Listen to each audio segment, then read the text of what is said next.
छत्रपती शिवरायांच्या जयंतीच्या निमित्ताने तुम्हा सगळ्यांना शुभेच्छा देतो.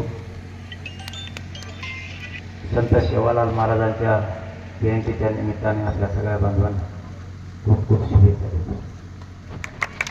व्यासपीठावर बसलेले मासाहेब जिजाऊचे वंशज शिवाजीराजे जाधव त्यांनाही मानाचा जय शिवराय. काय करावं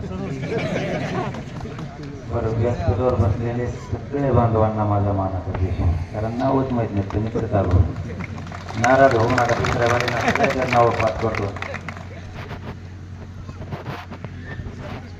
आज लग्नाची तीच मोठी. आम्हाला लग्न खूप आहेत. जालन्यापासून बीडपर्यंत आणखी 7 लग्नाला घेतली आहे.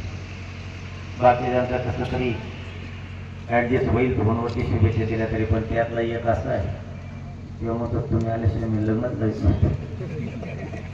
आता मला जर 3 वाजले तर तोवर थांबतो का काय की, म्हणून मी तुम्हाला तुमची क्षमा मागून म्हणलं की मला अगोदर बोलू द्या. मला जायचं आहे. नंतर आपल्या प्रमुख पाहुण्यांचं सगळ्यांचं मार्गदर्शन होईल. मग तुमचं सविस्तर मार्गदर्शन तुम्ही करा. एक मात्र आठवणीनं सांगतो, विदर्भ असो किंवा मराठवाडा असो किंवा पश्चिम महाराष्ट्र असो, आपण सगळे एक हे मात्र कधी विसरू नका.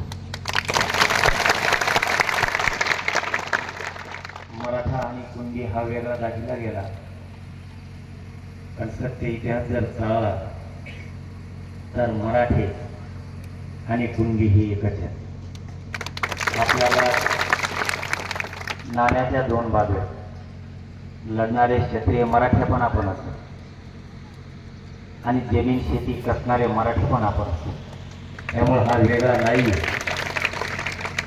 कधी काही लोकांनी आपल्या भ्रम निर्माण केला होता की पश्चिम महाराष्ट्र असो, कोकण असो, मराठवाडा असो, या 3 विभागाचा आणि विदर्भाचा संबंध नाही म्हणून. पण या 2 वर्षाच्या कालखंडात हे सगळं आपण मोडून काढलं.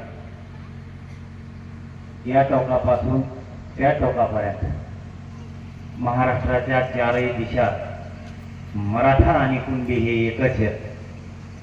आणि विदर्भानं आणि खानदेशानं आपण हे सिद्ध केलं. ज्यावेळेस हा लढा सुरू झाला त्यावेळेस या लढ्याच्या पाठीशी खानदेश आणि विदर्भ ताकदीनं उभा होता. हे तुम्ही सिद्ध करून शेवटी भेद नकोय. इथून पुढच्या काळात तरी कुणबी आणि मराठ्यांनी एकजूट राहा. नुसतं आरक्षणावरती आपलं भागणार नाही तर आपल्यासमोर अनेक संकट आहेत.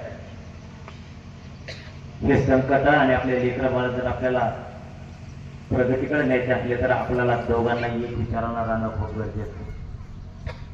तुमची साथीची आम्हाला गरज आहे आणि आमच्याही साथीची तुम्हाला गरज असली पाहिजे, या लक्षात असू.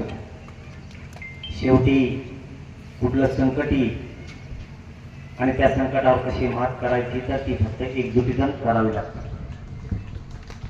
या राज्यातला कधी नाही त्या ताकदीनं हा मराठा समाज एकत्र आला. जातीवाद काढण्यासाठी नाही, गोरगरीब मराठ्यांच्या लेकराला त्याच्या भविष्यासाठी आणि भविष्यासाठी आरक्षण मिळालं पाहिजे म्हणून एकत्र आला. आणि मराठ्यांच्या झालेल्या सभेचं रेकॉर्ड या देशात तरी कुणी तोडू शकलं असं वाटत नाही. एवढी ताकद या मराठ्यांनी दाखवली. तुम्हाला पुन्हा माझी आणखी दुसऱ्यांदा हीच विनंती आहे, मराठे आणि कुणबी एक आहेत. कधीही एकमेकाच्या मदतीला जाताना काटकसर करत जाऊ नका. काय चाललं तुमचं दोघं?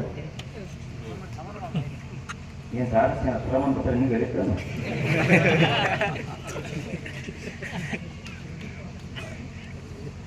तुम्हाला आठवतं की नाही माहित नाही, पण मला आठवत आहे या गावात मी 2 दिवस मुक्कामाला होतो. एकदम दिवस. हा हा, तुम्ही ओबीसी मग आम्ही बोले आम्ही ओबीसी, तुम्ही ओबीसी आम्ही ओबीसी. फक्त आपण जाणून नाही घेतलं एकमेकाला. पुढच्या काळात आपल्याला सगळी साथ एकमेकाला द्यायची. कुणबी आणि मराठी जर या राज्यातले कायम एक राहिले कारण कुणबी मराठी शब्द यासाठी वापरतो की मराठी पण आपणच आणि कुणबी पण आपणच. कुणबीचा अर्थ शेती. सगळे शेती कसणारे दाबो. पूर्वी आपल्या आजोबा पंजोबा आरण्य असल्यामुळं शेतीला कुणबीक म्हणायचे. याला सुधारित शब्द आला शेती. आता सगळे कुणबीकच म्हणायचे. ते सुधारित शब्द आहे शेती. शेती प्रमाणपत्र घ्यायचे त्याला असलं पाहिजे. त्यामुळे आपण सगळे एक एक एका जीवनात राहू. तुमच्याशी मला लय बोलायचं होतं पण मला राहून राहून लग्न घेण्यात येत नाही. गाडी चाललेले फोनला कधी दे आणि ते काय काय म्हणते ते घेण्यात येते म्हणून वाटतं आपलं लोक दूर केलेलं बरं.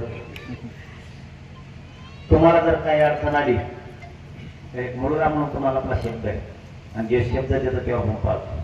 कसली अडचण येऊ द्या जोपर्यंत हा मुलगा म्हणून जरा तुमच्या पाठीशी ना तुमच्या केसाला ऐकून येतात का लावू शकत. फक्त कोणावरती अन्याय करायचा नाही, कोणाला पाय लावायचा नाही, पण कोणी लावला तर अजिबात सहन करायचा नाही. कारण अन्याय सहन करायला आपला जन्म झालेला नाही. पुढच्या काळात सगळा महाराष्ट्र तुमच्या पाठीशी. फक्त आणि कुणबी आणि मराठीने एकमेकाला वेगळं समजवून नका एवढीच विनंती. आपण सगळे एक. कोणाला काय म्हणायचं ते म्हणू द्या, आपण सगळे एक. तुम्हाला आठवत नसत पण मला चांगला आठवतं की 1 का 2 दिवस तुमच्या गावात मुक्काम होतो. बोलायचे आपले सापडे जात होते भागवतरावांचं घर. ते घरात येऊन द्यायला कामा करायचं नाही. मी गावात आलो म्हणजे ते मारली जे राहणार जाऊन बसले माघारीच द्यायला आणतो का नाही. हा बळच घरून आणलो त्यांना बोला म्हणून. ही तळतळ माझी 22 वर्षापासून आहे. जवळपास 13 वर्ष झाला असेल मी तुमच्या गावात एकदा येऊन गेलो. आता ही दुसरी वेळ. मी तुमचा सगळा बेल्ट मी सगळा पिंजून काढलेला रात्र दिवस मराठीच्या दारात जाऊ. मी आज नवीन वाटत असेल तुम्हाला पण मी 13 वर्षापूर्वी इकडे आलो होतो. सगळा बेल्ट तुमचा पूर्ण पिंजून काढलेला आहे. राज्यात मी 10,22,000 कुटुंबाला 2.5 वर्ष भेटी दिल्या. 2.5 वर्ष सलग महाराष्ट्र पिंजून काढत होतो. 10,22,000 कुटुंब या राज्यातले मी प्रत्यक्ष भेटी दिलेल्या त्यांना.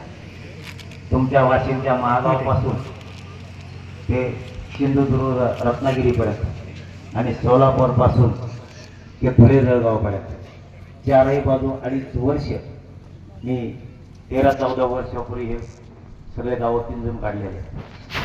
कारण पूर्वीपासून एकच ध्यास होता, या समाज बना ध्यासून याला नाव ठेवलं जातं की एक काळ येत नाही. आणि शेवटी तुम्ही साथ दिली आणि मी पण इमानदारच. मीही मराठा एक झाला म्हणून कोणालाच विकलो नाही, कधी फुटलो पण नाही. प्रामाणिकपणा कधीच विकला नाही. तुमच्या पायावरती माझा जीव ठेवलाय. मरेपर्यंत या समाजाशी मी कधीच गद्दारी करणार नाही हे सिद्ध तुम्हाला पुढच्या काळात सुद्धा कधीच कुणाला मॅनेजही होणार नाही, फुटणार सुद्धा नाही. आज या छत्रपती शिवरायांच्या पुतळ्याच्या उद्घाटन प्रसंगी या सोहळ्याच्या प्रसंगी तुम्हाला मनपूर्वक शुभेच्छा देतो आणि मला मात्र आता परवानगी द्या.